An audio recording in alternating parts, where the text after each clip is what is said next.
bagaimana presentasi kesehatan mental terhadap anak-anak umur 10 sampai 24 tahun. Agak lumayan problem ini. Datanya juga agak lumayan. Kenapa? Salah satunya ini. 7,8 jam per hari pegang handphone. Anak-anak ngobrol sama orang tua berapa? 10 menit? 10 menit. 15 menit. Habis itu, ini keluarga kita.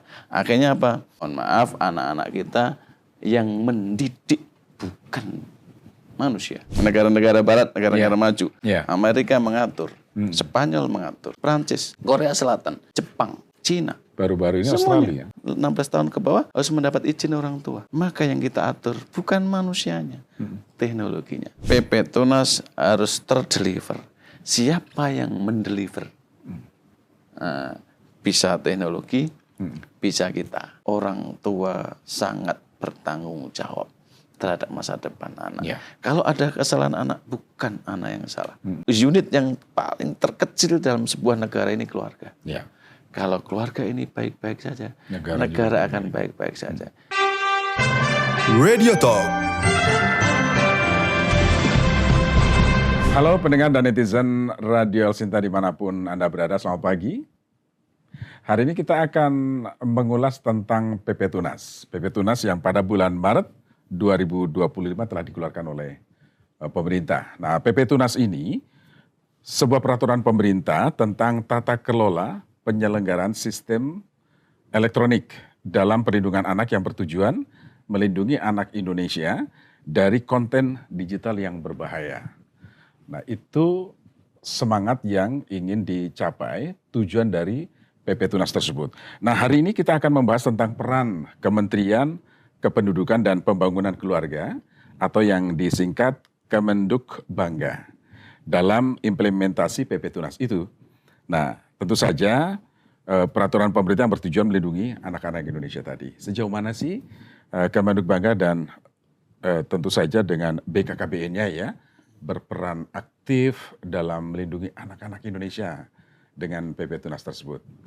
Saya sudah bersama dengan Menteri Kemenduk Bangga yang juga Kepala BPKKBN, Pak Wihaji. Sudah bersama saya langsung sapa beliau. Halo, Assalamualaikum, selamat pagi Pak Wi. Waalaikumsalam, selamat pagi Mas Feryo, apa kabar? Alhamdulillah baik, Alhamdulillah. Selama ini saya hanya mendengar ketika beliau dulu menjadi Bupati di Batang. Siap, Jawa Tengah. Tetangga saya sebenarnya. Tetangga timur sedikit. Timur sedikit, baik. Pak Wi, cerita sedikit Kemenduk Bangga dan BKKBN dulu, Pak Wi. Makasih Mas Feryo. Ini kementerian baru, dulu badan, kemudian melalui Perpres 180-181 ditransformasikan. Yang BKKBN dulu badan, sekarang menjadi kementerian yang disebut dengan Kemenduk Bangga, Kementerian Kependudukan dan Pembangunan Keluarga.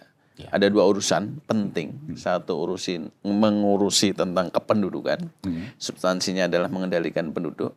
Yang kedua adalah pembangunan keluarga. Nah, inilah yang barangkali nanti banyak kita diskusikan dalam konteks PP Tunas. Karena pembangunan keluarga ini mesti yang dibangun siapa, dari mana, kapan. Karena ini keluarga. Nah, keluarga inilah nanti salah satunya adalah bagaimana membangun keluarga di saat umur tertentu yang ini berpengaruh terhadap masa depan Indonesia. Termasuk, saya terima kasih telah lahir PP Tunas, bagian dari kebijakan pemerintah, kebijakan negara, yang tentu nanti harapannya memberikan manfaat khususnya dalam membangun keluarga ke depan, wabil khusus lagi nanti di umur tertentu sebagai user, sebagai pengguna di media, dan tentu nanti kita diskusikan. Tapi kira-kira dua hal inilah yang menjadi tanggung jawab kementerian, khususnya tentang kependudukan dan pembangunan keluarga. Tapi karena ini urusannya dengan PP Tunas, silahkan nanti kita diskusi. Tetapi poin pentingnya adalah dalam membangun keluarga ini ada faktor penting yang mesti dibangun. Apa itu? Fondasi. Apa fondasi keluarganya? Mulai dari 0 tahun sampai nanti sekitar 24 tahun. Bagian dari masa-masa urgen yang kita sebut mulai dari balita sampai generasi berencana. Kalau balita 5 tahun sampai remaja, kemudian nanti umur 10 tahun sampai 24 tahun. inilah masa-masa yang nanti menjadi penentu masa depan Indonesia. Ya. Dan kalau teknologi barangkali bagian dari yang hari ini peradaban baru, yang saya sebut ini bagian dari keluarga baru. Teknologi ini sekarang jadi bagian dari keluarga. Karena mengatur otak kita, membangun algoritma kita, kadang jadi orang tua, kadang jadi bapak, kadang jadi anak, kadang jadi Tuhan teknologi ini. Karena itu penting. Silakan Mas Wiryo, ini diskusi menarik yang saya kira nanti penting untuk kita diskusikan, kita sharing, sekaligus sebagai negara, sebagai pemerintah harus mengeksekusi, karena kita ini kan eksekutif, tugasnya mengeksekutor kebijakan. Gitu Mas Wiryo. Ini awal tapi udah sangat menarik sekali. Tadi di awal sudah disinggung tentang ternyata keluarga juga perlu dikendalikan. Saya tidak tahu dikendalikan penduduknya. Yang dikendalikan penduduknya. Yang jelas itu supaya nggak meledak. Iya. Kira-kira. Dikendalikan sehingga kita bisa dikontrol, kita bisa pastikan kualitas sistem dan sebagainya. Kualitas. Tujuannya begitu. Nah, sangat menarik Pak Wi, karena kerjasama Radio El Sinta dan Komdigi berkaitan dengan PP Tunas ini kan salah satu bagian dari supporting kita untuk mendukung program strategis Presiden Pak Presiden Prabowo Subianto dan Wakil Presiden Gibran Raka Buming Raka. Ini terkait dengan tadi menyiapkan SDM. Tantangannya di era digital sekarang, Pak Wi kita kadang nggak bisa membedakan ini mana sih yang asli, mana yang enggak. Mana yang hoax. Dan sayangnya itu banyak diakses oleh anak-anak muda kita. Anak-anak usia pelajar sekolah dan lain sebagainya. Jadi menarik, sangat relevan ketika tadi dari sisi BKKBN bagaimana menyiapkan keluarga, pendidikan keluarga dan lain sebagainya. Nah, bagaimana BKKBN meresponnya Pak? Oke, terima kasih. PP Tunas, pertanyaannya, ini kan aturan yang semangatnya adalah melindungi anak. Pertanyaan kritisnya adalah, yang mau kita lindungi itu anak kita atau justru teknologinya? Yang jelas anak kita. Pasti anak kita. Betul. Pertanyaan berikutnya adalah, mulai dari mana kita melindungi anak dalam konteks digital? Apakah anak? No, anak tidak pernah bersalah. Kita ini manusia, dikasih Tuhan berpikir. Di umur tertentu dia sudah ada, mohon maaf, pikiran yang itu alamiah. Kita tidak boleh menyalahkan anak. Itu makhluk Tuhan, manusia kita ini makhluk Tuhan, diberi akal dan untuk berpikir. Yang kebetulan di dalam peradabannya ada teknologi. Apa hubungannya? Maksud saya begini, secara kemanusiaan anak tidak pernah bersalah. Secara peradaban ada teknologi yang sangat berpengaruh terhadap perilaku anak, pikiran anak. Dua hal inilah yang menjadi tanggung jawab dari kementerian saya yang berkenaan dengan merubah perilaku yang semangatnya adalah hal-hal yang baik. Maka kalau dihubungkan dengan PP Tunas, tentu saya pertama terima kasih Mas Wirya. Yang kedua mesti kita kritisi. Karena apa? Begini, hari ini yang paling penting adalah memastikan bagaimana akses teknologi terhadap anak. Kita nggak bisa membatasi anak untuk berpikir, untuk melihat, untuk menonton. Apa maksudnya? Sebagai negara yang kita batasi menurut saya teknologinya. Karena teknologi diciptakan untuk memberikan manfaat buat manusia. Jangan sebaliknya, teknologi diciptakan justru lebih maldorot bagi manusia. Maka yang kita atur bukan manusianya, teknologinya. Oke, kita belajar mungkin negara-negara barat, negara-negara maju. Amerika mengatur, Spanyol mengatur. Untuk bisa mengakses Spanyol itu harus misalnya media sosial ya. Untuk kelas anak-anak tertentu umur 14 tahun ke bawah, 16 tahun ke bawah harus mendapat izin orang tua. Prancis, Korea Selatan, Jepang, Cina. Baru-baru ini semuanya. Australia 16 tahun. Artinya apa? Kan yang diatur bukan manusianya, tapi teknologinya. Kenapa ini perlu saya sampaikan, Mas Wirya, bahwa secara alamiah anak tidak pernah bersalah. Secara alamiah anak dikasih pikiran. Tetapi juga secara alamiah anak tidak bisa untuk sendirian. Mesti kita pandu, mesti kita arahkan. Disitulah fungsi kita bukan mengatur anaknya, tetapi mengatur teknologinya. Saya tidak akan menyalahkan platformnya, tetapi barangkali kalaupun itu ada harus diatur. Karena kita ini kan user. Sementara kita ngatur otak kita nggak bisa. Ngatur kita ini gimana teknologi? Kita buka kemudian hasil algoritma karena scrollnya ini oleh AI langsung dijawab, maka apapun yang ada dalam otak pikiran kita membangun algoritma kemudian keluar yang disebut dengan kita misalnya scroll di medsos, kemudian di situ luar biasa mempengaruhi hormon dopamine kita. Apa kita bisa ngatur? Nggak bisa. Teknologi yang kita atur. Walaupun tentu kita ikhtiarnya adalah memberikan edukasi bahwa ada catatan-catatan tertentu yang hari ini mesti kita perhatikan. Setuju tidak setuju bahwa teknologi yang saya sebut peradaban baru kan. Peradaban baru ini berpengaruh luar biasa terhadap masa depan Indonesia. Pak, dulu nggak ada begitu-begitu, baik-baik saja. Iya dulu. Kita belum tahu 10, 15, 20 tahun ke depan apa yang terjadi. Apakah berpengaruh terhadap integritas? Apakah berpengaruh terhadap etos kerja? Apakah berpengaruh terhadap kritisisme? Banyak hal, Mas. Di dalam teknologi ini, media digital dan sebagainya itu berpengaruh terhadap kita. Risetnya gimana kita lihat? Tapi hari ini belum. Kita lihat 5, 10 tahun sampai 15 tahun ke depan. Saya sudah mensurvei beberapa, Mas, bahwa kebetulan yang kita urus adalah pembangunan keluarga. Saya definisikan handphone, medsos itu keluarga baru. Hari ini keluarga baru. Masing-masing manusia kita, anak-anak kita, khusus anak-anak kita karena bincangin anak-anak, 7,8 jam per hari pegang handphone. Anak-anak ngobrol sama orang tua berapa? 10 menit. 15 menit. Dia per lebih banyak hari. Curhatnya. Itu pun tanya, sudah sholat belum? Sudah makan belum? Sangunya habis enggak? Habis itu mau bangun tidur, mau sholat. Habis sholat, mau berangkat sekolah, pulang sekolah. Ini keluarga kita. Akhirnya apa? Hari ini kalau nggak hati-hati, mohon maaf, anak-anak kita yang mendidik bukan manusia. Tapi algoritma kita dibangun oleh media. Saya tidak pernah menyalahkan media. Saya tidak pernah, tetapi begini, harus diatur. Tentu yang baik-baik, yang jelek kita atur. Kita atur maksudnya sebagai negara, sebagai pemerintah, mesti ada kebijakan yang berkenaan dengan ini. Mas, hari ini yang paling agak riwen adalah kesehatan mental. Kementerian saya lagi fokus bagaimana presentasi kesehatan mental terhadap anak-anak umur 10 sampai 24 tahun.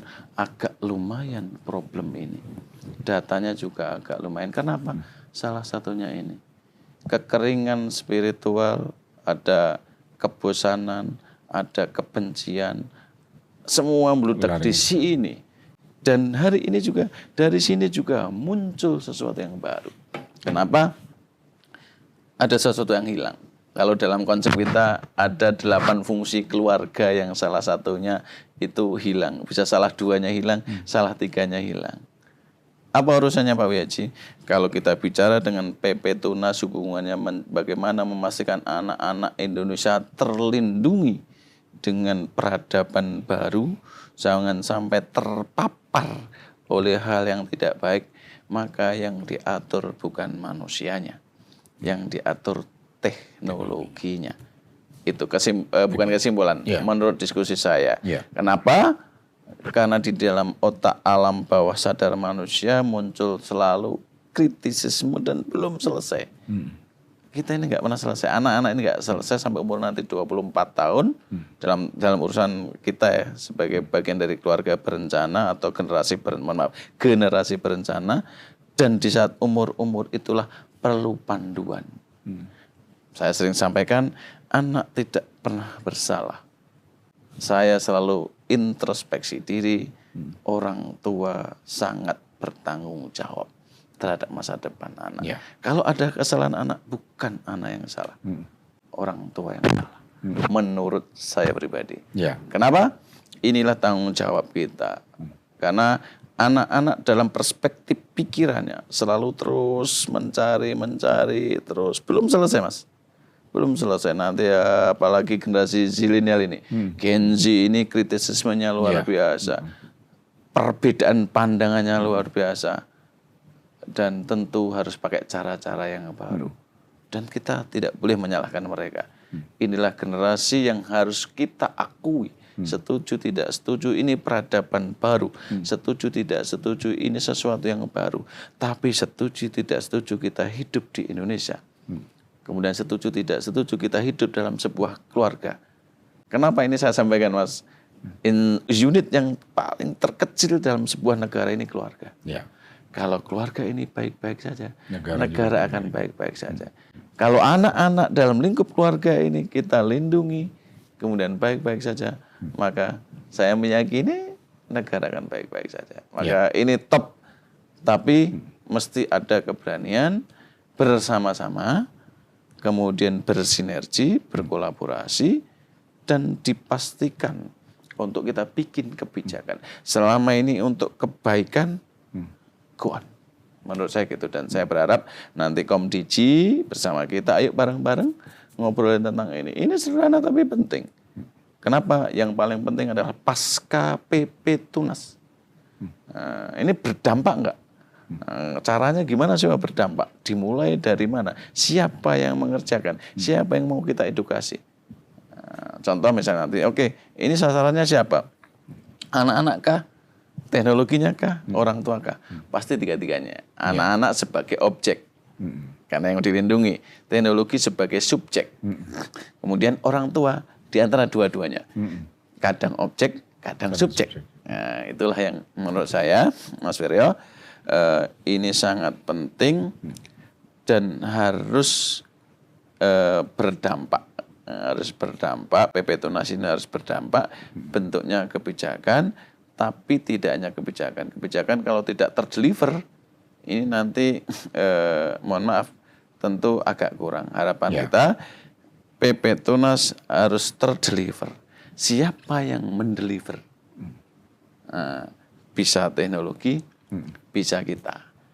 Kita punya program Super App berbasis AI. Salah satunya memang untuk membantu bagaimana percepatan media sosial, perkembangan teknologi, mana benar, mana salah, mana hoax, mana enggak, mana AI, mana asli, susah membedakan.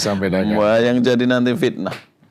Hati-hati, dan kita insya Allah nanti kita juga ada program untuk ngumpulin Gen Z juga untuk tentang ini. Karena edukasi sekaligus ngobrol saja.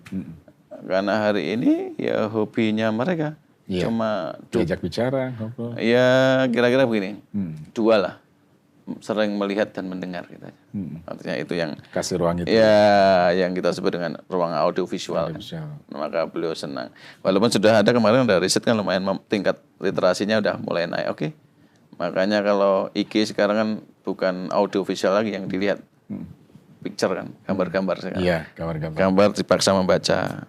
Tuh, 2, 3. Udah bergeser. Kalau dua audiovisual, sekarang udah bosan. Sudah melihat gambar, apa ini ceritanya? Belum selesai. Lagi. Sampai 5-6 gitu. Maka kalau di guyonan itu ada pas foto. Habis itu foto pas ya. Karena terus saja. Itu contoh saja.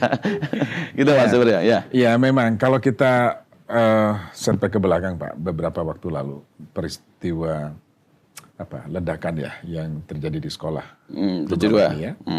Itu pelakunya pelajar dan dia terpengaruh dari media sosial. Dan sementara itu dan dari beberapa literatur yang sering kita baca, memang pengaruhnya sangat kuat sekali Pak, untuk anak-anak pada usia-usia tertentu.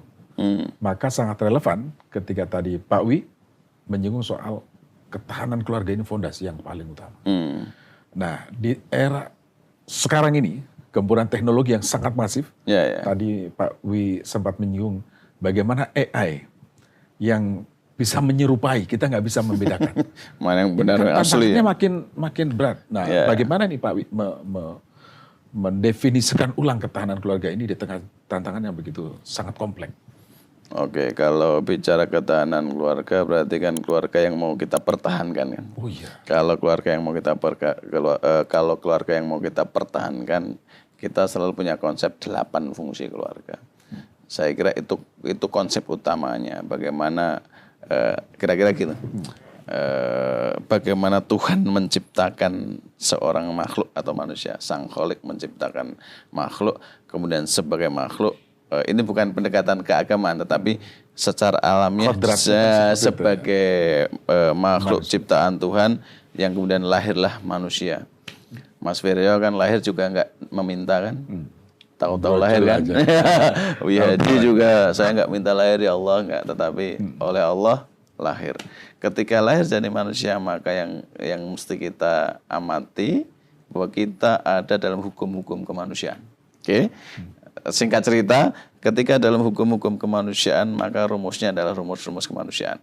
Kalau rumus-rumus kemanusiaan maka kebetulan ada kodratullah kita yang disebut dengan keluarga. Kalau tidak ada keluarga ya sudah nggak ada manusia lagi kan. Mohon maaf ya, sederhananya begitu. Misalnya 50 tahun tidak ada orang menikah berarti udah bubar. Berarti nggak ada reproduksi. Apa hubungannya dengan ketahanan keluarga? Maka yang paling penting adalah 8 fungsi keluarga ini diingat kembali. Keluarga ini ada fungsi agamanya, ada fungsi kesehatannya, ada fungsi ekonominya, ada fungsi lain-lain yang berhubungan dengan siklus kehidupan. Nah, kira-kira gitu. Yang kebetulan hari ini menurut saya yang lebih penting adalah ada pembinaan-pembinaan khususnya untuk remaja-remaja kita.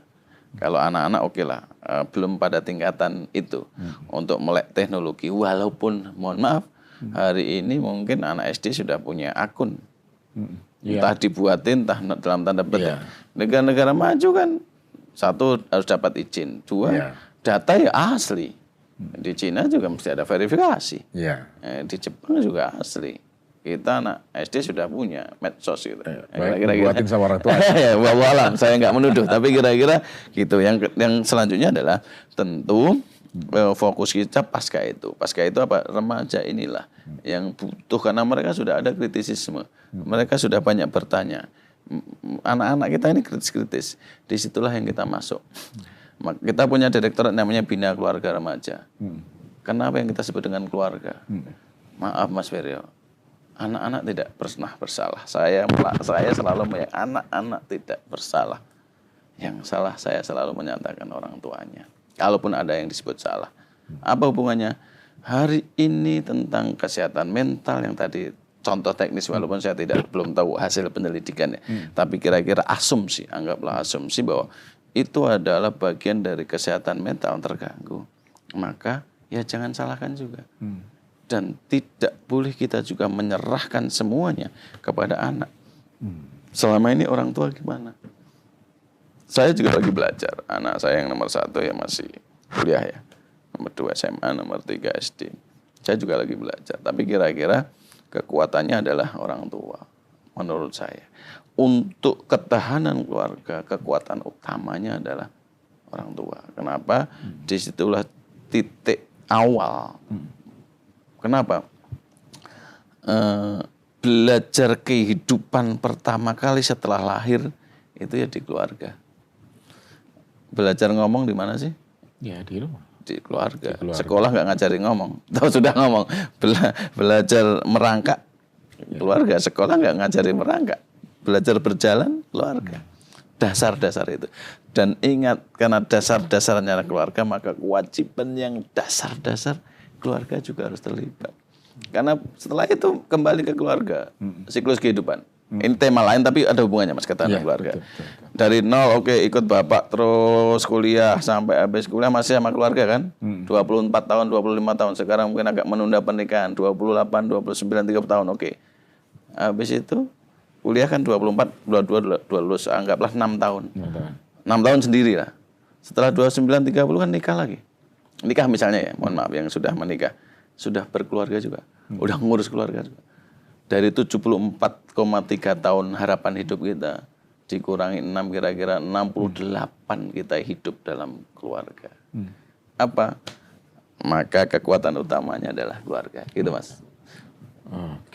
Termasuk tadi ketahanan keluarga, dimulai dari orang tua. Karena dalam siklus kehidupan kita 68 tahun kita dalam konteks keluarga. Mau kemana sih? Bapak-bapak nyari rezeki katanya untuk keluarga. Kerja keras jadi kerja di El Sinta katanya untuk keluarga. Bener nggak Mas? Jangan-jangan untuk diri kita sendiri. Kadang-kadang gitu.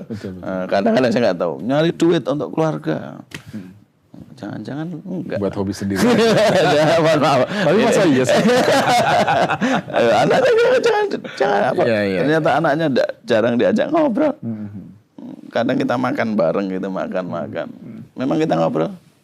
Enggak, habis makan pegang handphone. Iya. Di rumah juga begitu. Jadi apa? Jadi para orang tua ini harus introspeksi. Ya, ini tidak menggurui Mas, sharing aja. Tapi itu introspeksi. Kita semua introspeksi. Jadi kalau tadi benar, kita jangan menyalahkan kesalahan itu pada anak. Karena anak pasti akan meniru dari lingkungan. Ya, salah satunya. Iya, kedekatan dengan keluarga. Nah, berikutnya Pak, ini kan soal kesenjangan. Tadi ketika kita kumpul, orang tua juga pegang gadget, gitu ya. Anak juga sama. Ini kan ada semacam gap jadinya. Ada komunikasi yang terputus. Tentu jika ini dibiarkan, dampaknya kan sangat tadi mental anak rusak dan lain sebagainya karena putus sentuhan. Larinya adalah ke teknologi, dia akan curhat. Saya sedang galau, apa yang harus saya lakukan? Dia muncul semua. Lama-lama, secara tadi algoritma tadi ya Pak, itu akan merusak. Nah, bagaimana BKKBN, Kementerian Kependudukan ini dan BKKBN ini merespon hal itu sehingga bisa memproteksi nanti dengan kementerian terkait misalnya dengan Komdigi misalnya dengan PP Tunas ini mempunyai program yang sama sehingga bisa bareng-bareng karena ini kan nggak bisa Kementerian Komdigi sendiri atau BKKBN sendiri harus bareng-bareng juga dengan kementerian lembaga lainnya Pak. Oke, setuju Mas Werya. Peradaban baru ini luar biasa. Tapi juga kita tidak boleh memaksa orang tua kita harus tahu teknologi. Anak kita hari ini perkembangan pemahaman, pengetahuan tentang teknologi luar biasa. Tapi juga kita juga tidak boleh memaksa orang tua kita untuk tahu betul. Tahu betul sampai teknis nggak mungkin. Maksudnya gimana Pak Wihaji? Begini, tentu karena teknologi kadang-kadang kalau orang tua nggak ngikuti teknologi dianggap tidak peduli terhadap anaknya. Kalau saya pikirannya lain. Yang penting adalah substansi dan fondasi serta dasar-dasar yang mesti diperhatikan seorang anak. Kenapa anak curhat di medsos? Kenapa anak curhat lewat GPT? Kenapa anak curhat di tempat-tempat yang barangkali nggak pas? Yang memang di keluarga tidak ngasih ruang untuk curhat. Satu. Yang kedua, ya memang selama ini mereka rindu untuk ngobrol. Mereka senang diajak ngobrol begini. Tapi mungkin kesempatan tidak ada. Kemudian tadi hormon dari istilah kedokteran. Nanti saya lupa, ingatin aja. Yang mempengaruhi otak kita ini udah terlanjur jadi candu. Yang biasa melihat medsos Mas Wiryo, tidak melihat 5 menit saja gatal, tidak scroll IG saja gatal, karena sudah menjadi candu. Tidak melihat itu, terus rasanya kejar, rasanya kurang. Bangun tidur, rasanya pokoknya pengen langsung. Mau tidur scroll dulu sampai ngantuk. Scroll pun terus, wah kurang lagi, wah penasaran lagi. Seperti nonton Korea itu. Mohon maaf, saya sebutnya yang di mohon maaf. Tapi kira-kira begini, apa hubungannya Pak Wihaji? Tentu ini harus kita renungkan bahwa pikiran kita yang selalu hidup mesti kita kasih informasi dan penjelasan. Di dalam struktur tubuh kita ini ada sesuatu yang mengatur namanya pikiran. Di dalam pikiran ini ternyata ada algoritma yang mengatur kita. Tapi harus segera bangun. Gitu. Bangun. Maksudnya bangun gimana? bangun bahwa ingat bahwa ada sesuatu yang menurut kita belum pas, tidak pas, kurang pas. Maka aktivitas manusiawinya yang segera dibangunkan, termasuk menurut para ilmuwan dan kedokteran itu, saya bukan dokter, untuk mengatur supaya tadi candu itu hilang, bikin aktivitas, olahraga, jalan, tidak harus pegang ini. WIAJ anti handphone tidak, WIAJ anti teknologi tidak, tapi hati-hati yang tadi kita diskusikan. Pak, tapi gimana? Orang tua kan harus paham juga tentang teknologi, nanti anaknya gimana? Tidak harus paham, dasar-dasarnya yang mesti diingatin, diajak ngobrol dan dipandu. Anak-anak ini belum selesai. Kalau nggak diajak ngobrol, jangan salahkan mereka ngobrol sama orang lain. Jangan salahkan. Gimana saya nggak ada ruang, Bapak Ibu sibuk, subuh sudah jalan, jam 10 baru pulang. Ya saya ngobrol sama medsos. Mohon maaf ya. Loh ini faktanya Pak Wiyaji lagi mana? Ya sempat kan. Ngurus itu nggak ada habisnya. Terus gimana endingnya? Bukan ending, tetapi oke, tadi kata kuncinya adalah diajak ngobrol. Kan kita harus, waduh, orang tua harus tahu teknologi ya. Iya, sudah bukan itu. Kan substansinya bukan teknologinya. Teknologi itu teknis yang dalam hal ini berpengaruh terhadap algoritma dan kemudian menjadi kebiasaan. Kalau kebiasaan menjadi perilaku, itu kan teori. Nah, tapi yang lebih penting adalah setelah mengetahui tadi ngobrol dasar-dasarnya. Ini boleh, ini tidak boleh.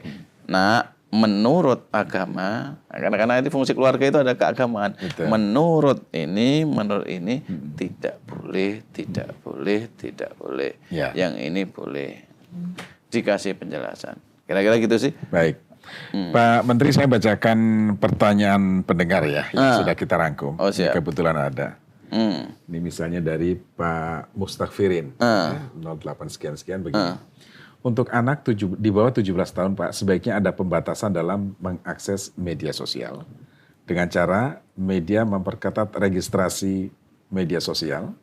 Contoh dengan cara verifikasi muka seperti registrasi perbankan. Kemudian orang tua tidak bisa karena orang tua tidak bisa selamanya mengawasi anak-anak. Jadi kami juga butuh peran dari pemerintah. Gitu ya? Cocok. Nah kemudian berikutnya dari Pak Levi, bagaimana BKKBN, nah ini Bapak nih, silakan, memastikan orang tua punya literasi digital yang cukup, Pak. Ya, sementara banyak orang tua sendiri masih gaptek, ya, dan tidak memahami resiko online untuk anak-anak. Soalnya sekarang ini banyak orang tua seolah membiarkan anak buka HP dengan dalih menghibur, gitu ya, tanpa si orang tua tahu apa yang dibuka anak itu. Ini yang sangat berbahaya. Nah bahkan anak lebih paham daripada orang tuanya. Betul. Gitu ya. Itu tren sekarang. Nah kemudian saya baca 3 saja. Minta tolong koordinasikan dengan Menkominfo. Nah sekarang Komdigi namanya ya. Untuk menutup game online yang berbau kekerasan. Gantilah yang berbau pelajaran dan lain-lain yang inspiratif kayak apa kayak ini dari Pak Taufik gitu ya. Dari tiga penanggap tadi ada beberapa pertanyaan, bagaimana BKKBN ya merangkum semua keresahan itu, kemudian bekerja sama dengan kementerian terkait, Komdigi dalam hal ini untuk implementasi Tunas ini supaya masyarakat bisa melihat hasilnya seperti apa. Oke, makasih. Tentu ini karena ini negara. Yang mesti ingat adalah 1, Undang-Undang Dasar 45. Yang kedua Pancasila. Yang ketiga Bhinneka Tunggal Ika, yang kita sebut PBNU lah kalau saya sebut, Pancasila, Bhinneka Tunggal Ika, kemudian NKRI, dan Undang-Undang Dasar 45. Apa hubungannya? Dalam bernegara ini, kebebasan seseorang dibatasi oleh kebebasan orang lain. Kebebasan kita melihat sesuatu dibatasi oleh kebebasan dalam tanda petik aturan. Apa hubungannya Pak Wiyaji? Saya setuju negara mengatur, tetapi ingat jangan juga aturan itu juga membelenggu kebebasan orang lain. Tetapi jangan juga kebebasan kita itu semaunya tanpa aturan. Misalnya tadi, Pak 17 tahun kita atur. Oke, selama itu hal yang baik, silahkan. Tapi kalau yang punya potensi negatif, saya setuju. Negara harus hadir. Intervensi di situ. Harus intervensi. Apa dasarnya? Nanti, oke, Pancasila, Undang-Undang 45, sila pertama, sila kedua, sila ketiga, sila keempat, sila kelima. Ini akan berpengaruh terhadap ketuhanan yang Maha Esa, kemanusiaan yang adil dan beradab, persatuan Indonesia. Misalnya ternyata potensi memecah belah, bahaya. Potensi dalam kemanusiaan, potensi dalam hal-hal yang berkenaan dengan Pancasila misalnya. Pak, itu substansinya susah, Pak. Bukan masalah substansi. Tapi ini negara. Di dalam negara ada aturan. Kemudian kita harus berani melakukan kebijakan selama tidak bertentangan dengan hak-hak asasi manusia dalam tanda petik. Kenapa? Ya apapun dalam bernegara harus diatur. Itu yang pertama. Yang kedua, keresahan pertanyaan yang ketiga itu betul terjadi. Betul-betul terjadi. Bahwa oke, mungkin teknologinya percepatannya kita kalah dengan anak-anak. Ya tadi, ya gimana nggak cepat? Mungkin ada orang tua yang sekolahnya beda. Dulu belum bagus ekonominya. Sekarang mungkin sudah bagus, anaknya ada sekolah yang bagus-bagus. Kemudian gaul di lingkungan sekolah. Kemudian punya kemampuan dan pemahaman yang tinggi. Maka yang paling penting tadi, mesti dikasih dasar-dasar pengetahuan. Ini tugas saya memang. Ada PR yang berat yang saya sebut dengan memberikan penjelasan tentang 8 fungsi keluarga. Ini yang mesti kita turun ke lapangan bahwa ini siklus kehidupan. Kehidupan ini begini-begini aja. Ya gitu-gitu aja. Kalau ini mohon maaf saya menyederhanakan sebuah keluarga. Ya begini-begini aja. Ada sesuatu yang dianggap baru, bagus, tapi setelah tercapai nanti begini dah. Habis pengen lagi sesuatu. Anggaplah contoh Mas. Ini kehidupan begitu aja. Mohon maaf ini saya bukan ini enggak, tapi dulu misalnya belum punya motor. Kerja berat setelah punya motor. Apa rasanya punya motor? Pengen punya mobil. Iya, gitu-gitu aja. Wah, punya mobil. Wah, kerja keras setelah punya mobil. Iya. Ya gitu-gitu aja. Maksudnya apa? Nggak ada puasa. Iya gitu. Apa hubungannya? Enggak, maksudnya ini untuk mengetahui bahwa fungsi keluarga. Ingat, kita ini manusia ciptaan Tuhan, kembali bahwa kita fungsi keluarga. Persoalan kita bernegara, ya kebetulan kita bernegara, kita hidup di negara kesatuan Republik Indonesia. Persoalan rezeki, iya, di saat kita hidup wajib untuk mencari rezeki untuk apa? Untuk makan. Kemudian persoalan kesehatan, iya, ini bagian dari proses kehidupan yang kita harus sehat. Tetapi ingat bahwa siklus kehidupan ini sesuatu peristiwa yang menurut saya biasa saja, maka mesti ada aturan, maka harus dikasih penjelasan tentang tentang kehidupan, tentang keluarga gitu Mas. Ini gampang diomongkan Pak, karena Pak Haji Menteri ini yang kita susah-susah ini Pak. Ya kita memahami. Kenapa ya kita pernah ngalami proses itu. Kita juga Pak gimana nyatanya juga anak saya gaulnya sama teman yang lain sudah nggak bisa dikontrol. Maka kekuatan keluarga itulah utama. Saya titip, ayo bareng-bareng, diajak ngobrol. Udah, itu.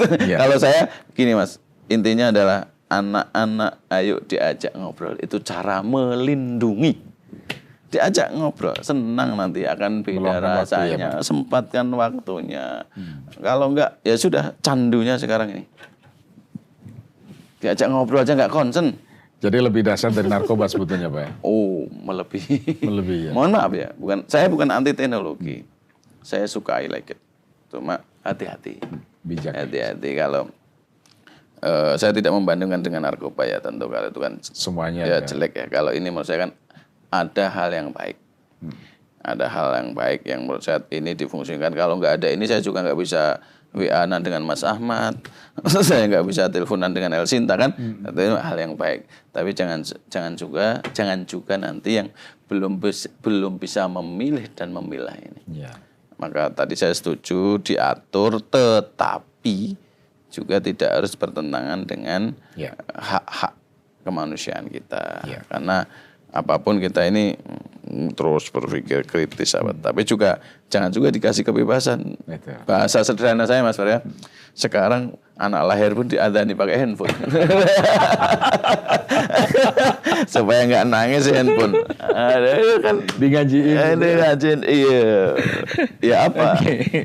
Ini peradaban baru. Tapi benar, ini peradaban baru. Tapi ingat, negara-negara maju ini juga bagian dari konsentrasi. Kenapa konsentrasi? Diatur. Kenapa? Menentukan masa depan Indonesia. Karena ada sisi negatifnya juga itu ya, yang makanya perlu diatur ketat.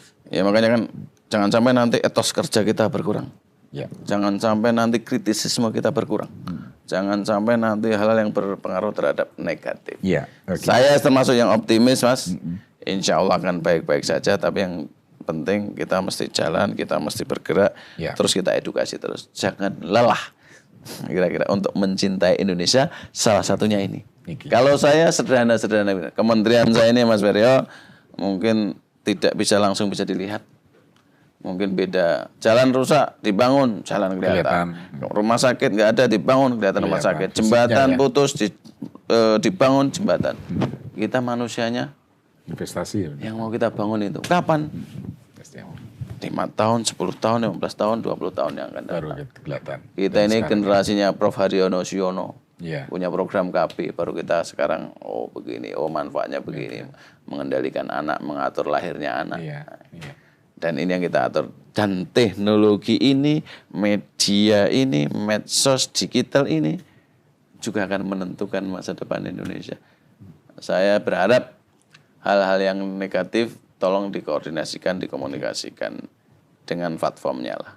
Saya sih berharap Bu Mutia Hafid yang punya kewenangan, sahabat saya, teman saya ini, semoga nanti selama tidak melanggar undang-undang, selama bisa dikomunikasikan, dikoordinasikan, saya kira ini bagian dari sesuatu yang penting untuk dikerjakan bersama-sama. Jadi gitu, Mas. Berkaitan dengan sinergi tadi ya, antara kementerian, lembaga yang Bapak pimpin, dengan Komdigi berkaitan dengan PP Tunas untuk Pelindungan Anak, di ruang digital ini suatu yang sangat serius, segera dilakukan itu. Siap. Dan kolaboratif, nggak mungkin WHJ sendirian, Bu Mutia sendirian, nanti ada PPA, ada Menteri Agama, Menteri Dikdasmen. Saya kira dari menteri-menteri terkait yang berhubungan dengan anak dan keluarga, kita obrolin, kita kasih kebijakan, bikin surat bersama, SKB aturan tapi yang bisa terdeliver, tidak hanya administratif gitu. Karena bisa langsung langsung eksekusi. Kemudian yang paling penting adalah contoh. Indonesia mencintai orang yang mencontoh. Indonesia sangat suka dengan contoh. Jangan kita ngomong kita nggak memberikan contoh. Aduh, orang Indonesia kita I love my country. Jadi orang-orang Indonesia sangat suka contoh, maka kita kasih contoh. Kita tidak menggurui, sharing-sharing aja Mas. Sharing-sharing. Gitu. Pak Menteri, terima kasih. Ada lagi? Saya rasa cukup. Waktu kita akan berbincang kembali Pak Menteri, karena banyak sekali berkaitan dengan BKKBN ya, menciptakan keluarga, mempersiapkan keluarga yang kuat sesuai dengan tantangan zaman, kita lebih adaptif nantinya. Betul, siap. Baik. Terima kasih Mas Arya. Terima kasih Pak Menteri. Sehat, sukses selalu. Selamat pagi. Pendengar dan netizen Radio Sinta, demikian tadi perbincangan kami bersama Menteri Kependudukan dan Pembangunan Keluarga yang juga Kepala Badan Kependudukan dan Keluarga Berencana Nasional, Pak Wihaji. Nantikan pada kesempatan berikutnya, saya Suwiryo, sampai jumpa. Radio Talk.